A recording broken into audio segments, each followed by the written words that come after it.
y'all, it's Kate from the Literary Apothecary, and welcome back to another episode of Bibliotherapy Sunday. Now today we have another special video. Today we are going to be talking about a book that I just finished, and I've become completely obsessed with this book. It's so good. I can't believe it's taken me this long to read it. Today we're going to be talking about Frankenstein by Mary Shelley, and this, according to the Novel Cure, is one of the 10 best novels to read as a 70-something. I'm not sure exactly what about Frankenstein or any book really makes it a good book for a 70-something-year-old to read, but let's talk about some things for a minute. So, older generations, especially you can get past into the 60s and the 70s and even the 80s, like to speak of lessons that they learned when they were younger, such as not getting so caught up in one goal that you lose track of what is truly important to you. Don't let your emotions get the best of you. Don't take your loved ones for granted because they might not be there forever. Think before you act, and don't let society determine who or what you are. And a lot of these lessons are themes that turn up in Frankenstein. So I think that was kind of the thinking there on why Frankenstein would be a good book, a good novel for someone in their 70-something. And it's also fairly short, less than 300 pages, at least in this copy. So that's another plus. And I think for me, I absolutely loved Frankenstein. Now, I listened to the audiobook version of this, and it was fantastic. Let's talk about some of the things that people think wrong about Frankenstein. So, first and foremost, Frankenstein is not the monster. People refer to Frankenstein as the monster, but Frankenstein was a scientist that created the monster. He's not the monster that you picture with the green face and the bolts on the side. That's not Frankenstein. Frankenstein is Dr. Victor Frankenstein, who created the monster. He might be a monster in his own way, but he's not the monster that everyone pictures when they think of Frankenstein. So that's an important distinction to make. Another distinction to make is that a lot of people, because they've seen the movie and not read the book, think this is purely horror.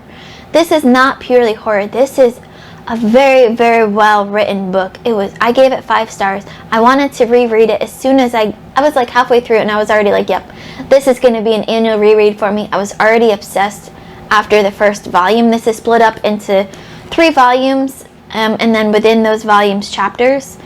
And it was so well written. The emotions that Mary Shelley put into each one of the characters that we meet and get to know is just so well done. At least I felt sympathy for every single character that we got to meet in this book. Every main character that we met in this book, every character that was important to the plot of this book, I felt for at one point or another. Even the monster. Now, at the beginning of this video, one of the lessons that I mentioned was don't let society determine who or what you are. And this comes from Frankenstein's monster. The monster identifies himself as a monster because of societal rejection. Society determined that he was a monster and didn't want anything to do with him, didn't want to be around him, see him. They wanted to just kill him, just like the angry mob that you see. And so he took that on himself as his own identity. He said, they determined I'm a monster, so I should be a monster.